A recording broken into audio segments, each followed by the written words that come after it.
بسم اللہ الرحمن الرحیم نحمدہ ونصلی ونسلم علی رسولہ الکریم الحمدللہ ثم الحمدللہ۔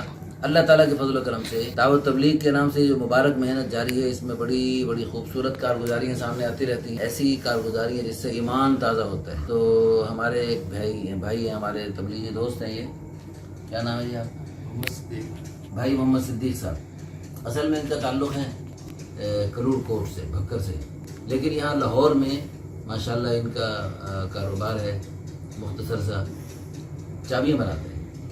اور آپ کے والد صاحب رحمۃ اللہ علیہ کا کیا کام تھا؟ پینٹ کرتے تھے۔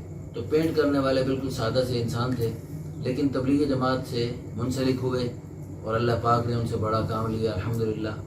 روزانہ بھی ماشاءاللہ تبلیغ کا کام کرتے تھے اور خوب ماشاءاللہ تبلیغ کے کام میں جڑتے تھے اور تبلیغ کے بڑے بڑے تقاضوں پہ اپنے آپ کو پیش کرتے تھے۔ 4 مہینے لگائے اور چلہ پابندی سے لگاتے تھے۔ رمضان میں چلے میں چل رہے تھے جب آخری رمضان میں دور سے دور جو تقاضا چلتا ہے، بلند آواز دور سے دور کا تقاضا ہوتا ہے، اس کے اوپر جو ہے ان کی جماعت تیار ہوئی۔ اچھا، وہ ایسا ہوتا ہے کہ یعنی جیسے ہمارے حضرات کی چاہت ہوتی ہے کہ جماعتیں دور سے دور، یعنی ملک کے آخری کونوں میں جہاں مشقت زیادہ ہے اور یعنی سہولیات کم لیکن اجر بہت زیادہ، اس بنیاد پر الحمدللہ بڑی بڑی مشقت کے ساتھ لوگ اللہ کے فضل و کرم سے اللہ کے راستے میں جاتے ہیں۔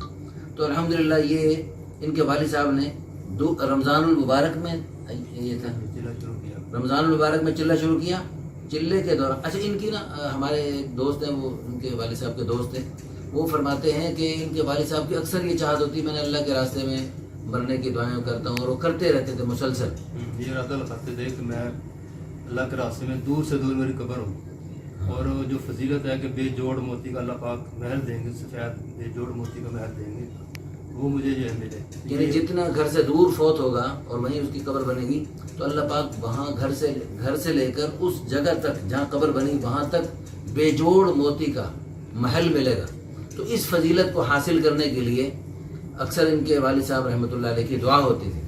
تو رمضان میں چلہ شروع کیا اور چلے کے دوران رائیوڈ میں تقاضے چلتے ہوئے دور سے دور جانے کے لیے کون تیار ہے؟ تو کہاں تشکیل ہوئی؟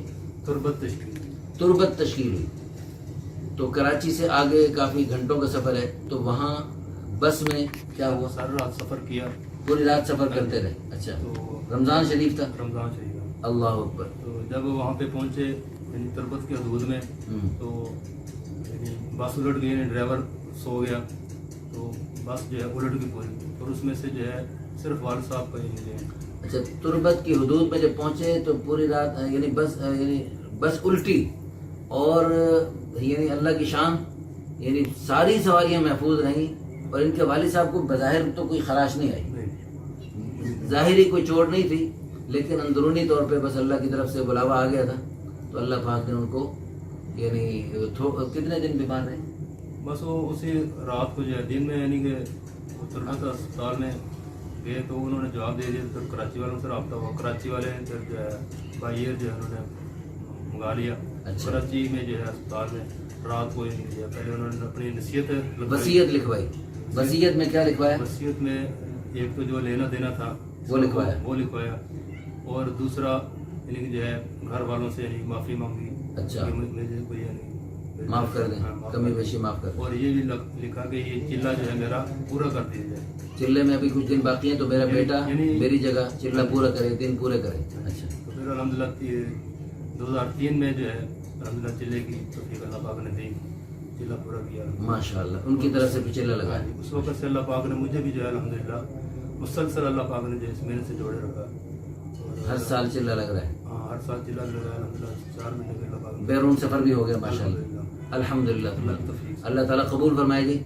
تو کتنی بڑی سعادت کی بات ہے، یعنی ایک عام آدمی تھے ہیں جی، یعنی بظاہر دنیا کا جیسے ایک چھوٹا سا کام ہوتا ہے، جیسے حبیب نجار رحمۃ اللہ جن کا ذکر خیر قرآن پاک کے دل میں اللہ پاک نے سورہ یاسین میں فرمایا، وہ بھی ایک لکڑی کے مستری تھے۔ تو اللہ پاک کے ہاں یہ نہیں کوئی بڑا آدمی ہو، کوئی بڑا دنیا کا فن خواہ ہو تو وہی اللہ کے ہاں شرف پا سکتا ہے، عام سے عام آدمی۔ حضرت بلال رضی اللہ عنہ کو دیکھیں، ایک غلام تھے، رنگ بھی کالا تھا، لیکن اللہ پاک نے ان کو وہ شان عطا فرمائی جو بادشاہوں کو بھی نہیں مل سکتے. تو یہ اللہ پاک کا وہ رحمت کا در کھلا ہے مردوں کے لیے بھی عورتوں کے لیے بھی. جو بھی مرد عورتیں ان مقدس ہستیوں کے نقش قدم پہ چلتے ہوئے اپنی قربانیاں پیش کریں گے, اللہ پاک ان کو ایسے دنیا آخرت کی بڑی خیروں سے اور بڑی عزتوں سے نوازیں گے. اللہ پاک ہم سب کو بھی اپنے راستے کی موت نصیب فرمائے, شہادت کی موت نصیب فرمائے, بلکہ اللہ پاک ہم سب کو مدینے کی موت نصیب فرمائے. مدینے میں اللہ پاک کے پیارے حبیب صلی اللہ علیہ وسلم کے قدموں میں ہماری جان نکل جائے اور جنت البقیع میں ہمیں دفن نصیب ہو جائے. اور اللہ پاک ہمیں وہاں جب قیامت میں ہم اٹھیں, یعنی جنت البقیع میں قبر جب بنے گی انشاءاللہ, تو ایک طرف جنت کی کھڑکی کھل جائے, دوسری طرف حضور کے قدموں کی ٹھنڈک مل جائے, اور پھر انشاءاللہ ہم قیامت تک وہاں پر مزے اڑائیں عالم برزخ میں حضور کے قدمین شریفین میں. جب قیامت کے دن سور پھونکا جائے اور ہم اٹھیں تو حضور صلی اللہ علیہ وسلم کے ساتھ ساتھ حضور ہمارے لیے خصوصی شفاعت فرمائیں, اور اللہ پاک کے پیارے حبیب صلی اللہ علیہ وسلم کی شفاعت اللہ پاک ہمارے حق میں قبول فرما کر ہمیں جنت الفردوس میں, اللہ اپنے پیارے حبیب صلی اللہ علیہ وسلم کے پڑوس میں ہمیں ہمارے والدین کے ساتھ, ہمارے عزیز و قارب کے ساتھ اللہ پاک ہمیں یہ ٹھکانہ نصیب فرمائے. آمین ثم آمین. وآخر دعوانا الحمدللہ رب العالمین. اللہ اللہ